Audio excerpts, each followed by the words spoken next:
Hello, everyone, and welcome to the AIHM Friday Wellness Webinar. We're thrilled to have with us today John Weeks, and we'll be sharing the best of John Weeks, an interview with an integrative health visionary. So while we are waiting for people to join, it looks like folks are coming in from all over. People are joining the Zoom meeting.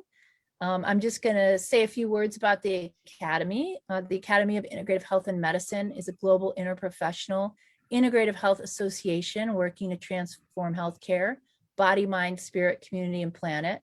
And for those of you who are just coming to know us today for the first time, we welcome you to join us in any way. We welcome you to join and subscribe to our YouTube channel, youtube.com/AIHM Global.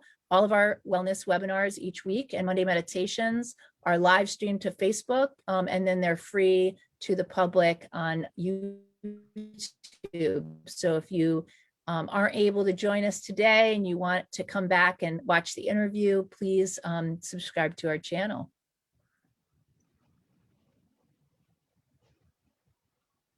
So today, it's just really such a pleasure to introduce and welcome our special guest, John Weeks, who is just a dear friend and colleague and has helped so many in the integrative health world over the years. So John is recently retired as the editor-in-chief of the Integrator Blog and the Journal of Alternative and Complementary Medicine. He helped found the Integrative Health Policy Consortium, the academic collaborative for integrative health, who we recently merged with, which he directed for 8 years and was one of the founding members of the Academy of Integrative Health and Medicine founding board. His leadership-oriented Integrator Blog News and Reports chronicles and cajoles via perspectives informed by experience with many of the field stakeholders, professional associations, hospitals, insurers, researchers, the American Hospital Association, the National Institutes of Health, and the World Health Organization. His early experience in journalism, politics, community organizing, and a decade of intensive work in the revitalization of the naturopathic profession really all informed what he has done. But his CV is so large. Honestly, this is such a snippet. But John, we are just so thrilled to have you today, and thank you for agreeing to do this interview. It's a pleasure to be reconnected with AIHM and of course with UTEB. So I still remember when Lucy Gonda put us together in what, 2000 or 2001, something That's like that. Right. That's right. Work you did for us. And I was told by Pamela Snyder that you were a keeper. I was looking for somebody, and I think she connected us. And, she did. She absolutely did. And as you know, that when you visited me in Nicaragua, where we happened to be living when you were, you quickly became a keeper to the rest of my family, my kids and my spouse as well. Good to be here. Yes, it was really great to have you. So I would love you to just kind of share with us a little bit about, how did you get into this world and this movement, and just a little of your story? Mm-hmm. So, as you mentioned there, I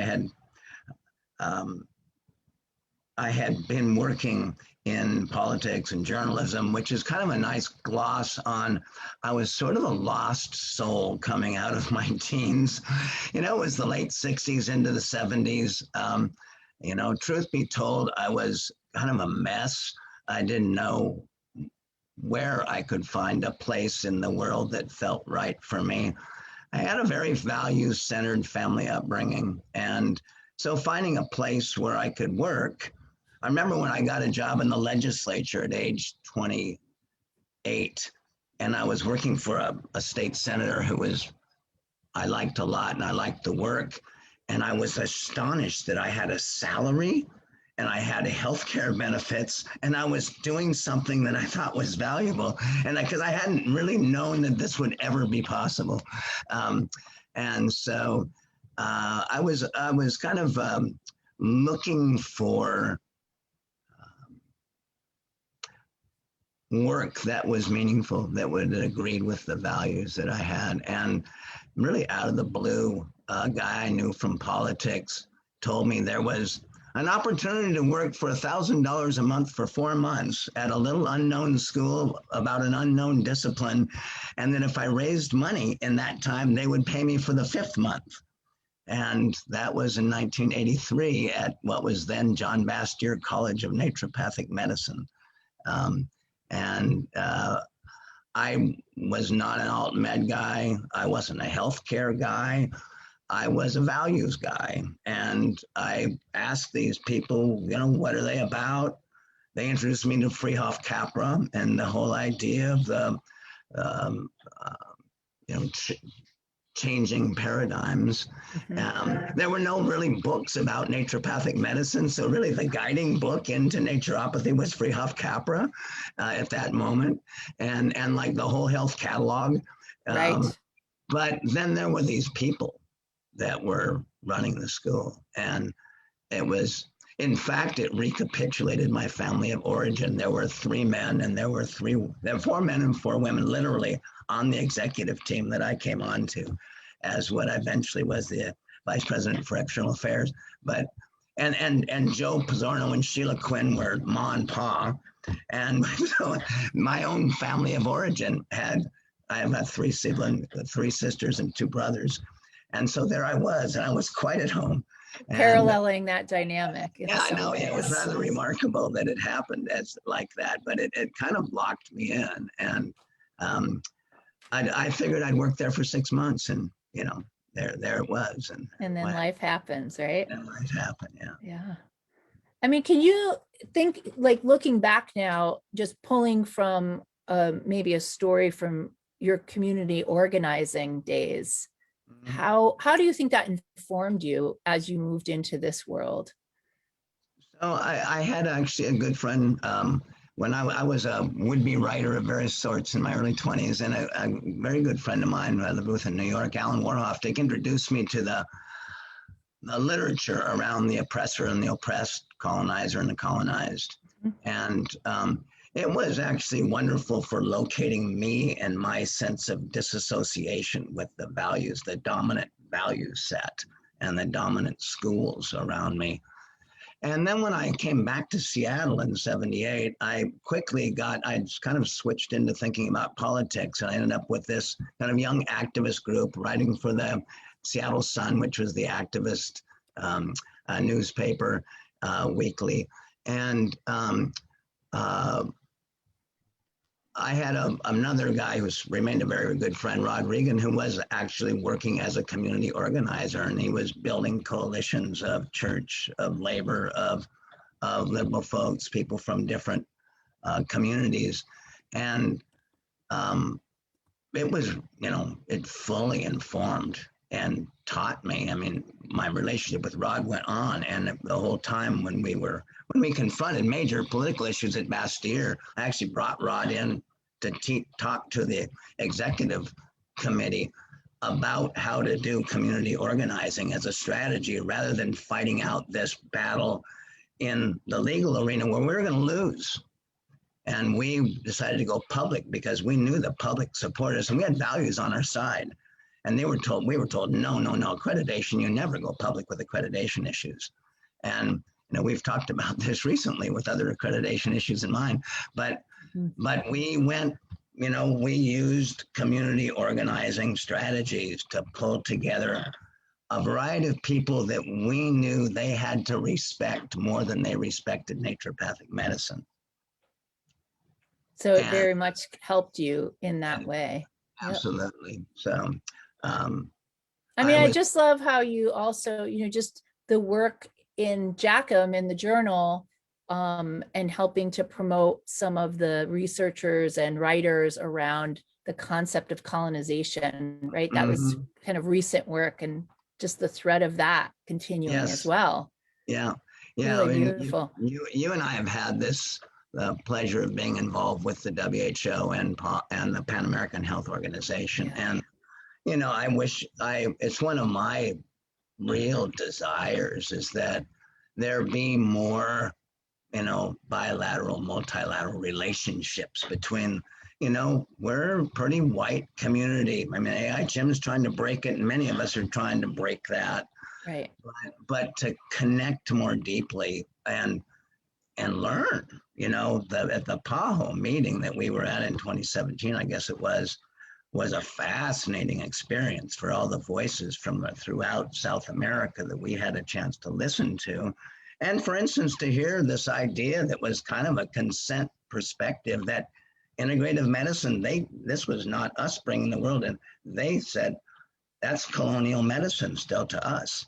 This feels to us like it's extractive. They want to come into our worlds and take a few things to hang on to biomedicine.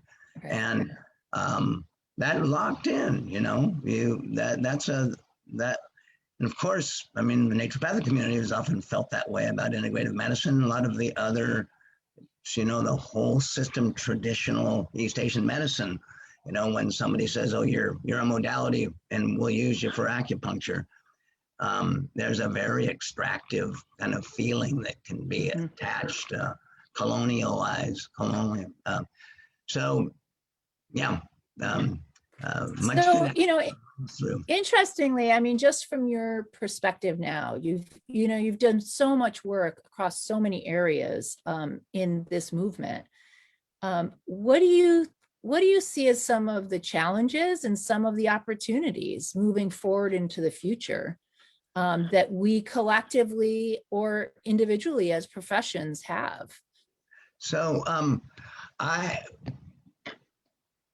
found myself in my kind of semi-retired place. I have a little bit of a connection through the journal still, but I'm being much more direct in saying what I'm about to say, which is that the challenge is that the capitalist, volume-based United States medical industry is not interested in, will never be interested in, is not friendly to integrative health-oriented healing methods, not in the insurance environment, which is also volume-oriented. It's a complicated story, but it's real.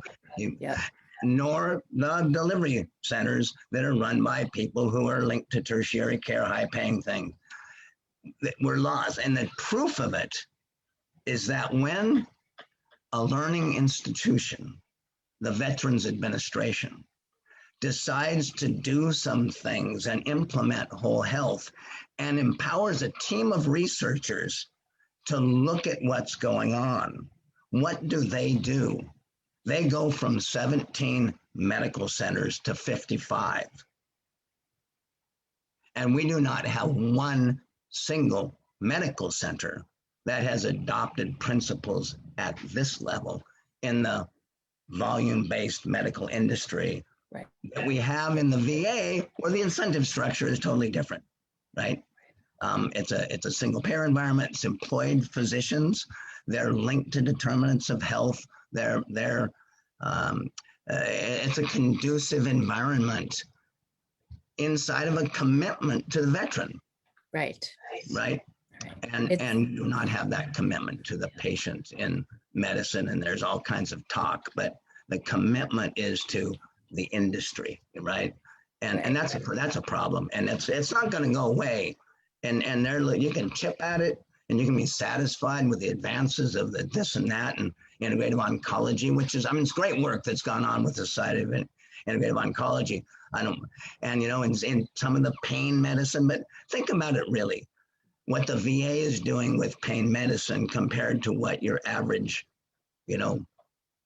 not-for-profit, for-profit medical center is doing with pain medicine, and the level of use of non-pharmacologic approaches, it's so slow, so minimal. It's so slow. It's painful. Actually, it's painful. It's painful. It's angering. It's angering, and it should be angering because the obstacles are a lack of actual interest in bettering healthcare. That's the obstacle. That's the obstacle of volume-based medicine.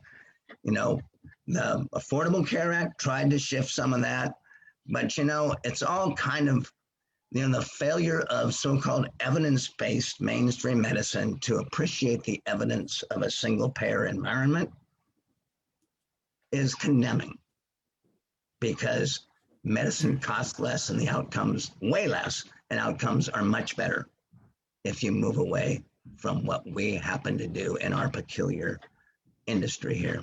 So there are many positive things, though. but that's the hardest thing, and I feel it more. is. I think when I was in it more, I was realizing you want to have relationships with these people, and of course, everybody's trying to do that. All of our colleagues in academic health centers that are actually academic medical industry, organizations. Well, I mean, this speaks to, to root cause medicine, right? And I mean, and I think you can draw parallels to this, like with structural racism. If the structure is in and of itself the issue, until that changes, nothing really changes, right? You can make small movements, but you can't truly transform the system. It's the elephant in the room, right? Absolutely. And my daughter Roz, who has invited me into one of a Wide Awake, before we were white, thing that we've been doing together. But what's interesting there is they have this idea that sort of liberal anti-racism talks about systemic issues, but it forgets to do what radical anti-racism does, which is talk about how racism supports a lot of capitalist development, and they don't bring that capitalism conversation, the way capitalism will divide people through the name calling and all of that, which is it's interesting for our world. We need to be more radical. We're just so hemmed in, and so anybody who's, well, let me put it this way. So we lost 4 years with Trump. Obviously, there was some movement in a more positive direction in the values-based medicine movement, and we were seeing a lot more interest. We surveyed around this, but with the election of the last president, it just was a mess. For 4 years, there was no train to get onto. And the more organic movement towards value-based medicine also was kind of torn up. And so who knows now, maybe with the current administration, with new directions, I think that's a hopeful thing to kind of get back on a track towards, and I hope we end up with a public option at some point, because that's going to be our way to end up showing that it works, and then drawing more energy towards it, and then eventually moving towards that with a larger and larger part of the population. I mean, can you expand a little bit about, just when you say values-based medicine was torn up, like where did you see that most profoundly kind of impacted?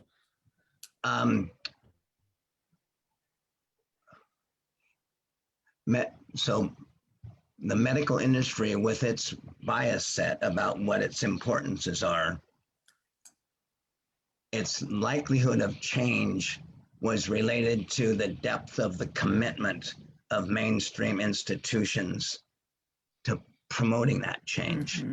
If that's where we're going, they want to get on that train, right?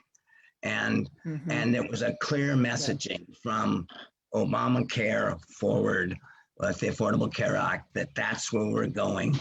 And there was support between what Medicare was doing and what employers were asking of people to foster some of these changes.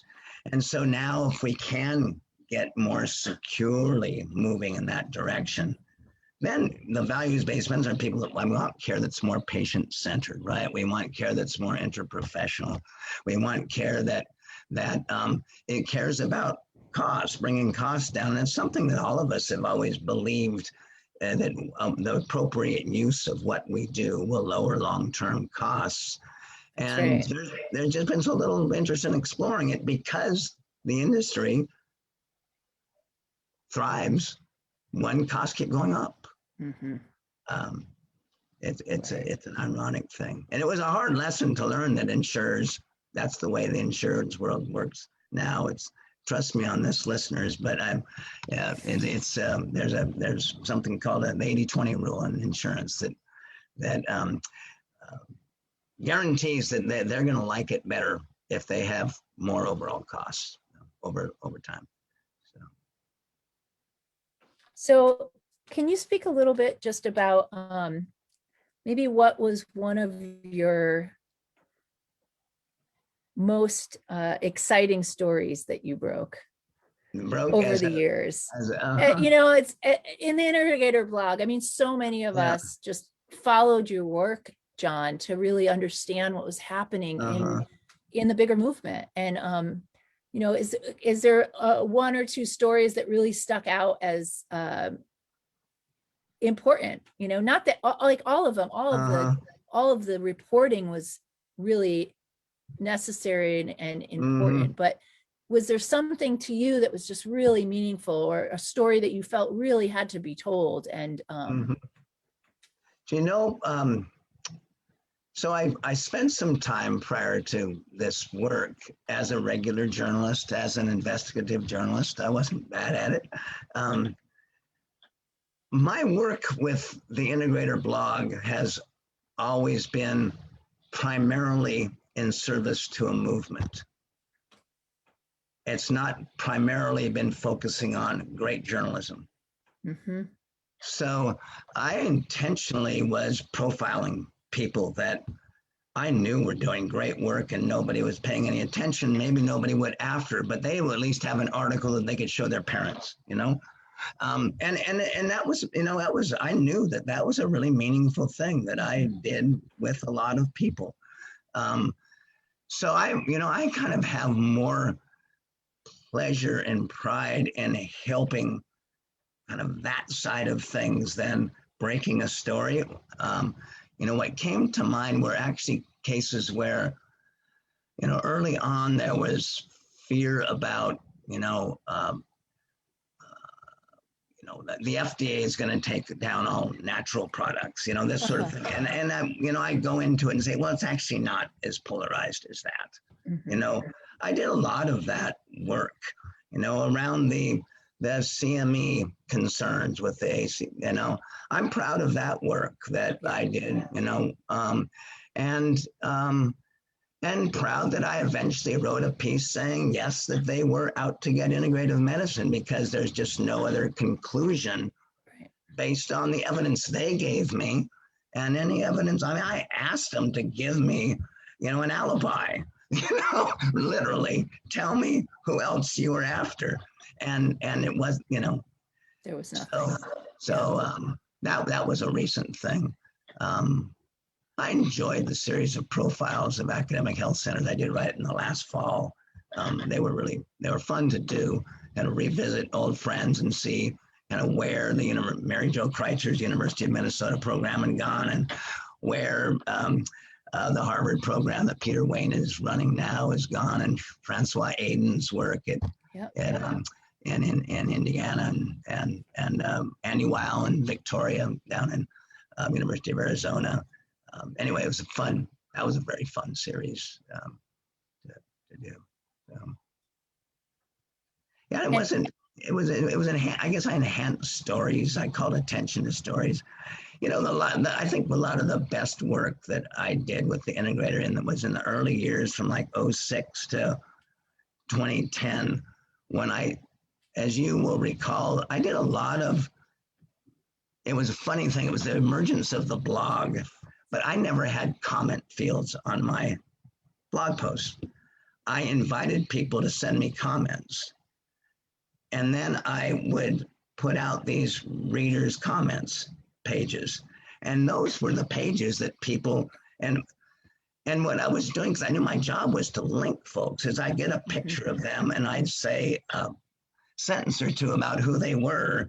So before you read their comments, you have a little location and you learn something about somebody in your field. And I know from just here and there that many people have made little one-to-one connections in that way. Oh, they're doing that. That's interesting. This is a person who knows something about insurance, who's trying to figure out Medicaid, and then they were connecting, or they send me an email and say, "Would you connect us?" And that was a high pleasure of the work also. I mean, you certainly are a master connector, John Weeks, honestly. It's really incredible, just all of the different worlds and people you've touched and really become, I feel like just the depth of your relationships too is significant. It's not like these superficial, you've been really trying to help and move people and connect people in really meaningful ways. And that's one of your gifts, honestly. Thanks. I was thinking that, my spouse, Dr. Jeana Kimball, I've noticed one of the other things, now that I've sort of left the work, that there was our internal family thing gracefully was, John's caught up in this mission and this work. And so if he's missing an event for the work, well, it's for the mission. Now she's more likely to say, you were kind of a workaholic. But if you not kind of, you were, but if you just think of, how many people you can connect with in 37 years, if at least for 25 of them, you're regular reporting things, right? In service. And so I was always sort of interviewing, and they would say, "Oh, we're working on this." I'd say, "Who else is working on this?" Right? Is, somebody at this other system, you want me to connect you? And so I, do that, because my work wasn't journalism per se, it was organizing. Right. It was that community organizing ultimately. Right? Exactly. Yeah. That's it. That's the main thing that I have been in this process, is a community organizer. So could you talk a little bit about how you brought that to JACM, to the journal? Because now that you say that, I can actually see, I can see how even the different issues and the things you highlighted, you actually brought these teams together to really focus in on very important work that maybe wasn't getting highlighted. And there was this element of community organizing in that I never really thought about until now. Well, part of it is I worked a lot to build the editorial board. And I've joked that I did sort of, I'll let your listeners picture this. I'm not trained as a clinician or a researcher. And I'm going to brag here, that while there for 5 years, the impact factor went up by 58%. And I was managing every single article. So how can that happen? How it happened is I had to have really good relationships with everybody who was making those, who was communicating about the value of the articles, right? So I had a very, it was a community organizing approach to journal management, because I would get one respondent who would say, "Oh, this is very problematic." Another person I know saying, "I think it's a pretty good piece, minor edits only." And I would get them in dialogue. They, of course, couldn't know who they were because it's the peer reviewers, but I would say the other reviewers this and that. Every now and then I would say, "Do you mind if I share who you are to the other? Can I ask?" And we do that. But so that was one level of the organizing. It was just giving people more time and energy, thanking people. That great thing about human relationships, right? You're just thank 5 times each criticism or whatever it is, right? It's just thank you for this, thank you for that, because people are doing it by volunteerism. But the other thing I did was I had some key issues I wanted to highlight, like whole systems research. Yeah. Group delivered services, where we work with IAM for us. Yeah. And instead of just sort of doing it, we pulled together a team of people to do it. That's the community organizing. And, some of the Liebert people who own the journal up front wondered why I needed to do it. And I was like, no, I don't want to just have one, editor and guest editor. I want to have at least 2 guest editors, because I think that's collaboration. It requires collaboration at the top, which I think is a good thing to be doing. But then we'd have an editorial advisory team, which, served to give more gravitas to the thing when we announced it, because people would see the names of the people who are bought into it. It also would induce them to consider submitting, which got good papers from good people. So that had its own way of supporting it.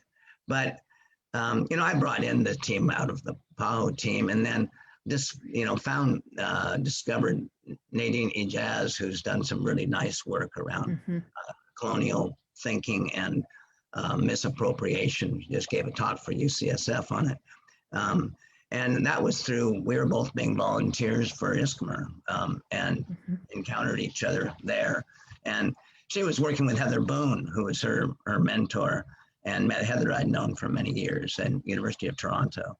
And but I want, we both worked on this effort to connect the sort of Northern Integrative Medicine dialogue with the WHO's traditional complementary and integrative strategy, and made some headway. It's one of those places where you can say, oh, well, we did some things, the AIHM and the Stuttgart declaration that you guys did, and then the one that we worked on later on in Berlin. That's right, in Berlin.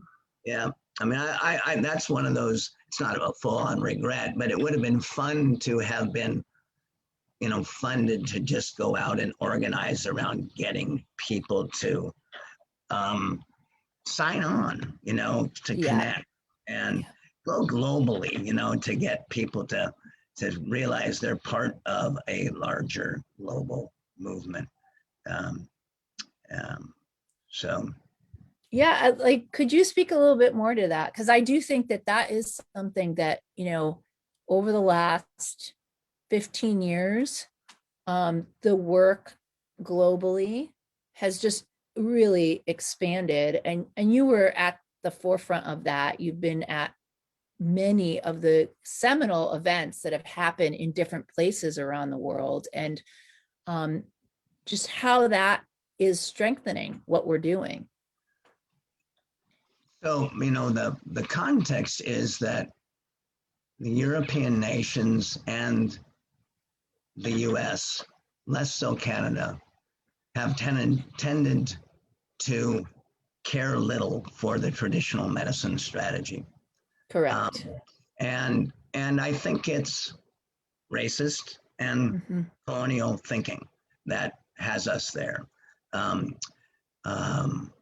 so, there are a lot of good reasons to break down these barriers.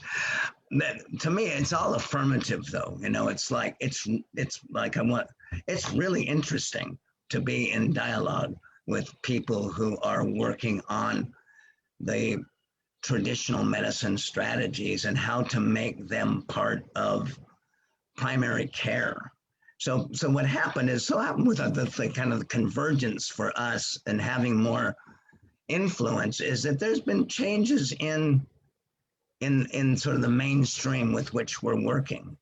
And when the WHO chose to put traditional medicine not in pharma, which is where it started, but put it in primary care, that actually was when I was invited in, because I'd worked organizing practitioners at ACIH, your associate organization now. And they realized there was a whole, if you're going to look at, then now you're looking at standards for professionals, which is what we're doing in the 80s with the naturopaths, right? Right. Setting standards. That's right. 80s for the acupuncturists, the 90s really for the direct entry midwives and massage. Chiropractors were before that. The yoga therapists kind of came a little later with their way of setting, their different kind of way of setting standards, but good ones.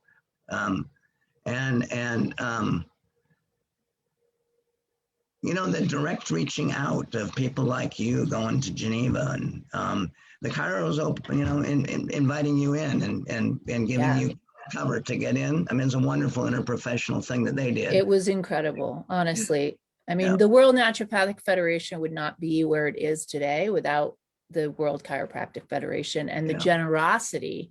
It wasn't just an invitation. It was an invitation and really like, this is how we did it. Don't do this, do this. Here are ways to move. It was just so collaborative and transparent and really it was such an incredible process. To be invited by David Chapman Smith and David O'Brien. It's just like, there were so many at an international level that that really facilitated the movement forward for the naturopaths. It was really incredible experience.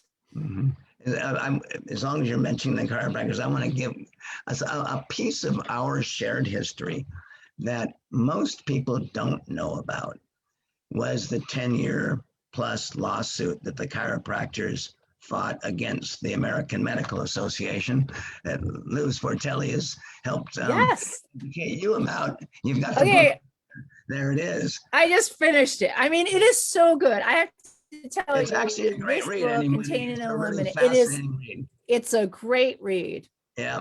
But the long and short of it is that it was okay in the United States in the 80s for the AMA to denigrate everything that was outside of its customary practice as quackery, fraudulent, and actually keep it away and not deal with it institutionally. And the chiropractors took on a lawsuit that they won, that frankly, it didn't open up the AMA, but it muzzled the AMA. And when that was won in the late 80s, it ended a period of real ugly polarization where and that carried into the media. That was my 80s, was if we made it into an article, they would call someone from the National Council Against Health Fraud, which was directly linked to the whole committee on chiropractic that the AMA had before that. And they would say we were quacks and frauds for saying nutrition might be involved with your health. The mind might be attached to the body. How about that for an outrageous idea? Meditation might influence your health. No. So the chiropractors ended that muzzling. We have a long grassroots, everybody chipping in, all their associations, individuals, to fund a very expensive process. And it opened it up for all of us. So hats off to the chiros on that. Yes, definitely.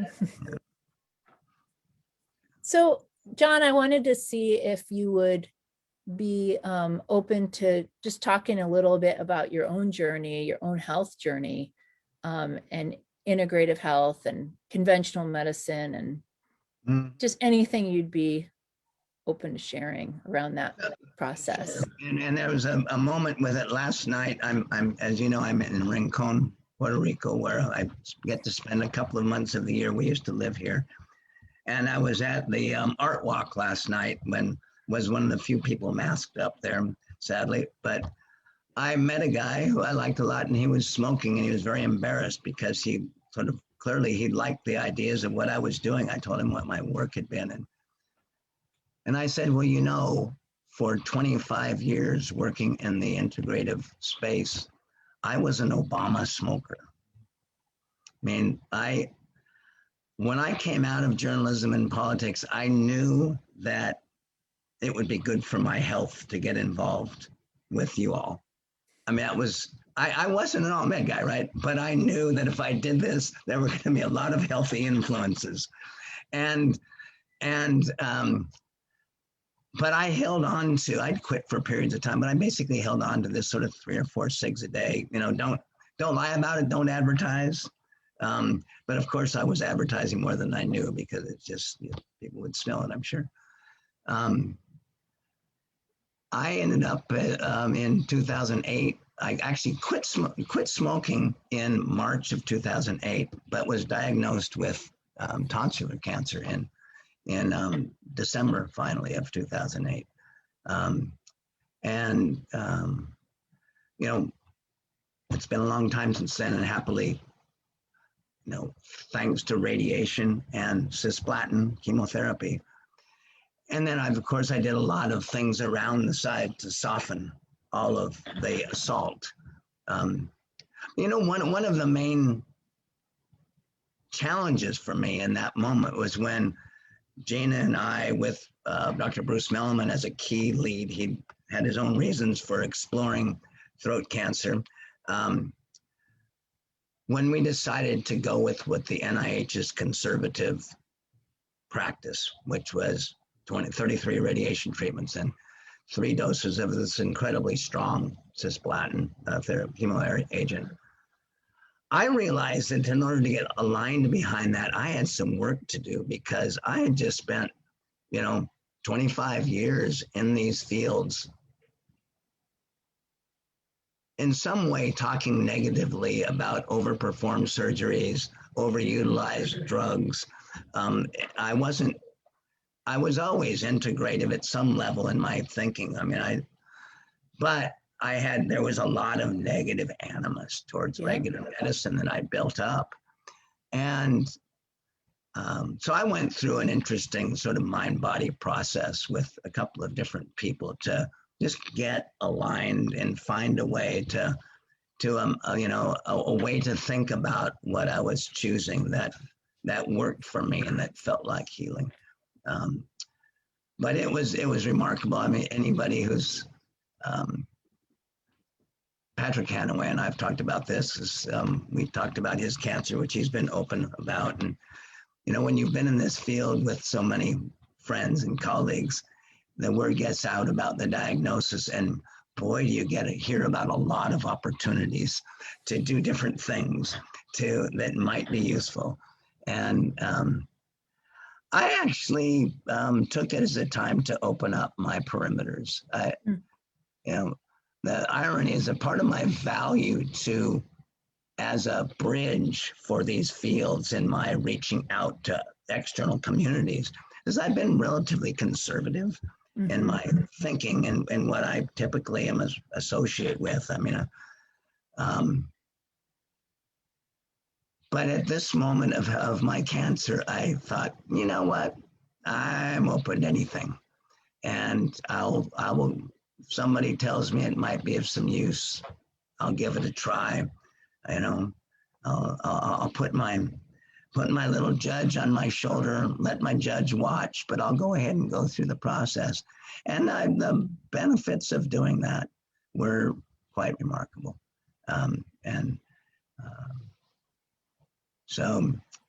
Do you think that, how do you think your just philosophy on all medicine changed from going through that process?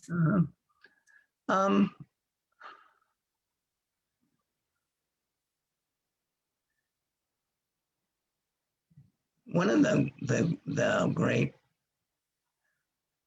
helps to me in this work, having studied the oppressor and oppressed literature, the colonizer, is that those who are colonized or are oppressed tend to, as a defense, make themselves bigger than they are and try to diminish the other and not see value in the other. But so I was aware that was always going on, and, you know, was conscious of it. I mean, it's always been part of my job as an integrator, is to try to balance out some of the, you know, when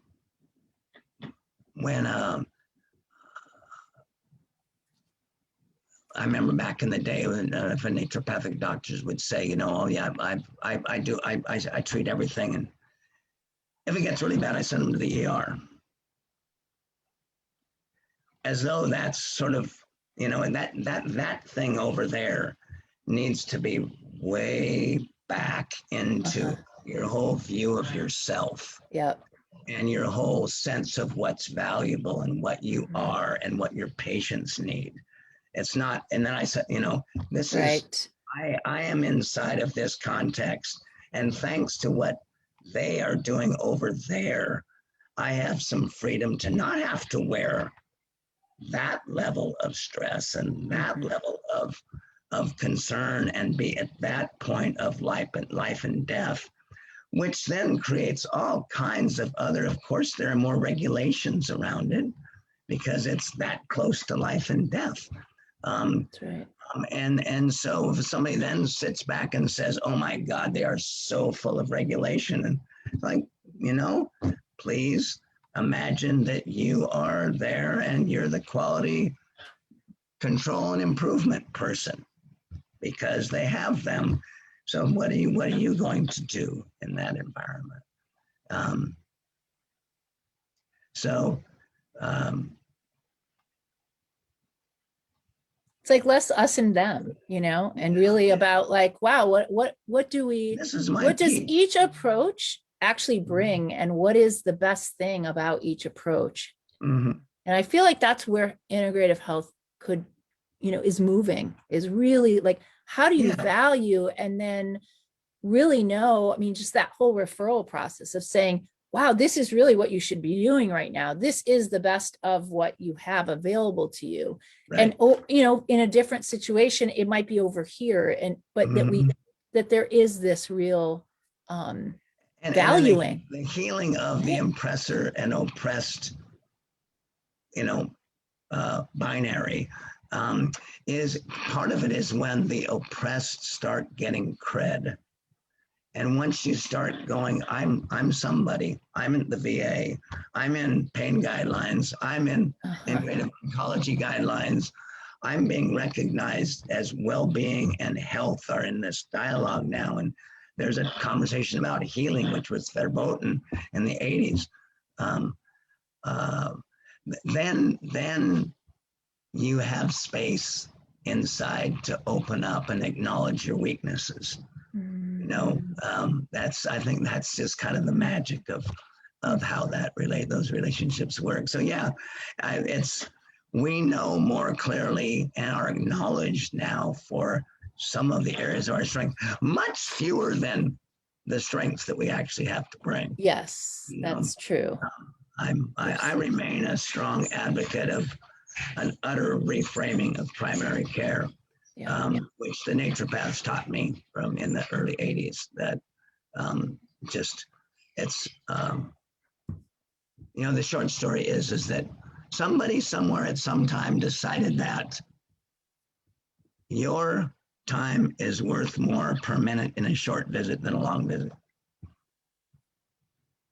As far as I can tell, there's absolutely no clinical evidence that is true. That truth. Right. That's right. And yet that is the widget, that is the brick upon which the entire structure of the medical industry is built. Once you have that as your highest dollar, you want the highest dollar and you drive things toward it. And of course, what do you do with that thing? You have time to do a very quick surface diagnosis and prescribe a drug. That's what you have time for. That's it. There's nothing else. There's really no. And there you are. And what a horror that has been. Down the road, people my age on average have 8 meds that they're taking. I don't know what the exact number is, but it's something like that. And that's where we end up. Right? So we need to love primary care in the abstract, but I don't like being a primary care patient. And as a mainstream doctor, I don't like the way they treat me. And they're nice people. The staff's nice. The MA seems to be nice. Correct. But the system itself is so flawed. It's so the whole structure of it, and it's because it's so flawed. It's developed as an industry. It's not developed as a health care system. Right. And I think that's what's so challenging, I'll share my own personal challenge. This last year, I've had been really struggling with knee pain for almost a year. It came out of nowhere. I didn't have an accident. It's like, and I'm in the Kaiser system. When I mean to tell you, I just get pitched from this person, that person, this person, that. Yeah. It's like 0, 1 year, no help. I'm in as much pain as I was. And the only thing I've been given is meds. Like, well, here's the solution. I'm like, I want preventative care. And like, I am outside of the system as well doing that. But it's like, even with all that I know, John, I cannot get help in the system. It's just not structured to be able to do that, you know? So it's like this person says, oh, no, you have to go back to your primary care. And the primary care doc goes, oh, you have to go back to this. And you don't ever really get anywhere. It's just so frustrating.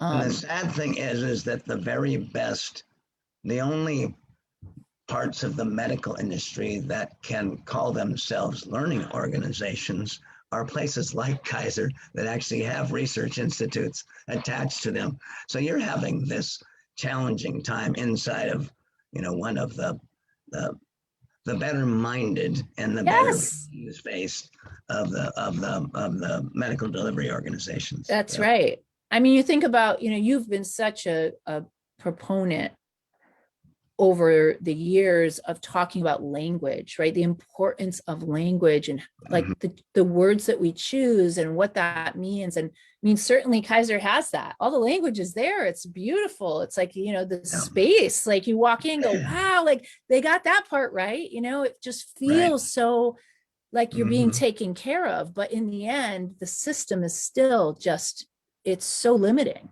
You feel chopped up, and I mean, I like the people I've utilized. They seem to be nice people, but there's nothing engaging in it. There's the process of taking an unhealthy population like ours and turning it towards health. Right. At some point, engagement, is a concept. One of the really bright signs for us is it happened in the wake of George Floyd, but I think it's deeper than that. There was another break with Flexner, the Flexner report that was so mean to Black medical schools, to women medical schools, to naturopathic medical schools, to anything but a tertiary care-based Hopkins-like institution. It turns out the document was full of racism and full of anti-women statements as well. And the Association of American Medical Colleges just removed the name of Flexner from its main award. It's a good sign, that they're doing that. But I will tell you, this is an exploration that I imagine doing. Is I would bet that if that document is explored for commentary around traditional natural medical practices, one will see a similar level of bigotry. Right. It's not knowledge-based. It's just, bigotry. Yeah. And so we have, the healings began. The National Academy of Medicine celebrated Flexner by beautifully 10 years ago, the 100-year anniversary by elevating nurses and talking about the role of nurses working independent of physicians. And it was a big slap to medical doctors. It broke the hegemony of the medical profession, still fighting over it. But they just showed the evidence that whether it's nurse anesthetists or nurse in primary care, actually the outcomes are better if it's nurses than medical doctors. So those are the kinds of values-based real evidence-based informed directions that are making for, this positive kind of era of convergence ahead of us for our field. So we have a couple questions. I thought I'd turn to them. One question is, knowing the barriers to the system, what do you see as a possible bright spot that we could illuminate moving forward?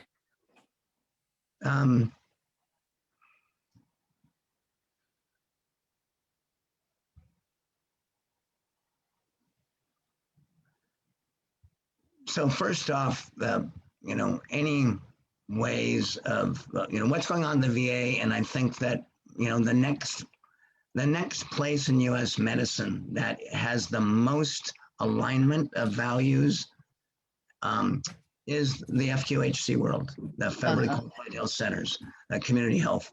The people that they've attracted as clinicians and what they're trying to do, the way that they're connected to the communities, therefore to the determinants, like the is, that's a place to start infusing with whole health, modeling whole health ideas. I think it's interesting is now we're mentioning it, that this concept of whole health is going to be taking off more and more with the Whole Health Institute, where Tracy Gaudet is now, with the Whole Health Program at the VA, with Helen Langevin promoting whole person health as the center of the NCCIH's strategic plan. So it's a framing, integrative has never caught on with the public in many respects as a term. It doesn't in itself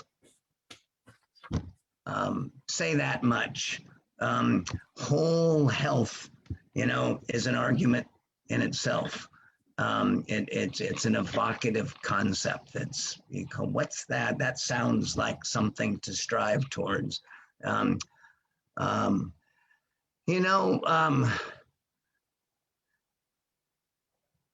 With any work that anybody's doing that's, intersecting with the mainstream industry, the job is always to seek alignment. And, you're the outside looking in. And so you go to school on what are they doing? What's valuable to them? What's in their mission? What have they declared in their strategic plan that they're wanting to do? And go find any places of apparent alignment with that they've announced for, and see how you can kind of blend your mission, your skills, your abilities, what you have to offer with that structure. Because, most of these delivery organizations have announced for healthcare, right? We're announcing for well-being now, and the billboards, of course, don't say, we reduce you to procedures in medicine. You are guaranteed to provide you with the least amount of care at the highest dollar. But that's not the way they're advertising. But many of them have inside of them many good people who are trying to change from within.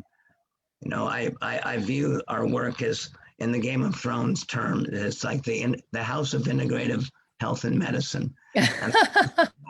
And the House of Values-Based Medicine need to form an alliance in order to take on the House of the medical industry. So the more that we can be conversant with the front end of value-based medicine, that's where to go. There's a comment about primary care being a good collaborator. Have you engaged with the North American Primary Care Research Group in the past? They're doing great work. And Jack Westfall, the past president, is welcoming to integrative care. Might be another good collaborator. Oh, that's so I am not familiar. If they're connected to the National Association of Community Health Centers, that's a great organization, right? Yeah, And so that may be the research arm. So I don't know. But it's nice to see more people welcoming integrative. Yeah. We do see it. So any last thoughts, comments? Stories, anything you'd like to end on? This is the story. It's a simple rule of politics and power, which is that if you don't have the money to buy your way, then you aggregate the bodies, the people, the force to announce the importance of what you're doing. And that has to be our method, because there's $3.5 trillion in that industry out there. And the more that AIHM can be successful in being a convening place for people from very different fields to feel connected, to do, you know, sort of our own internal work of reconciliation between different disciplines. So people can feel like they from my own group are going to recognize me and represent me well and not call me a modality when I'm much more than that. But I think that I still am a strong believer in that work together. And you know, if we're not on the ground in Washington, D.C., making friends, getting in dialogues, forget particular about healthcare equity, serving the underserved with integrative. We need to change laws for that.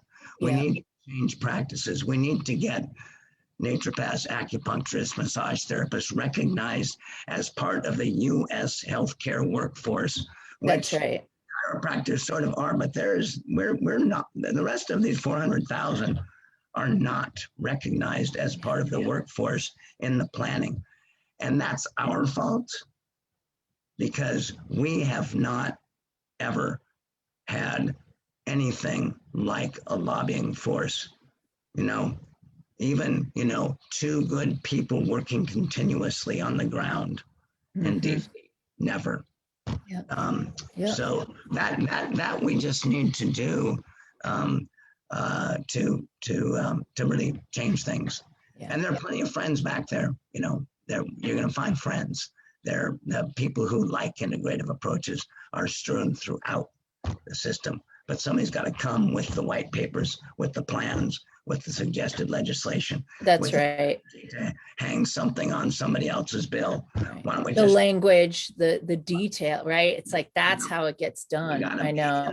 You got to be invited. You know, you get invited to places, and then there you are, and then you meet somebody, and that person ends up being the person 6 months later that you go, oh my God, we do have access.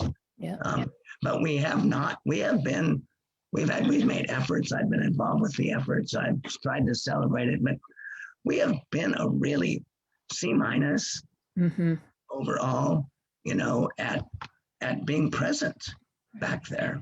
And so that just needs to happen. And that's one of these wonderful things, talking head. I can say, you go do it now. That's right.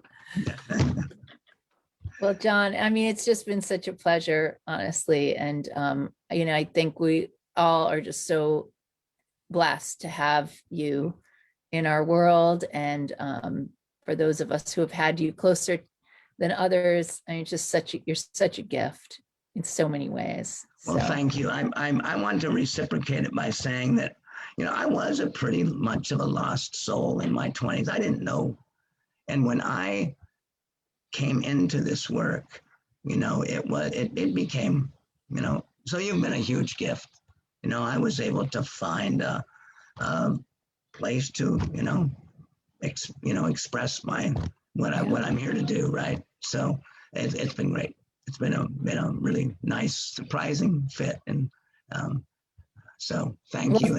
Thank you. No, seriously, thank you for all you've done for all of us, for all you did for the Academy. I mean, we would not be where we are without you, John, honestly. And for so many organizations, your passion and, you know, your workaholism that maybe didn't do good things for your family. Oh, it's just mission. I'm just mission. That's it.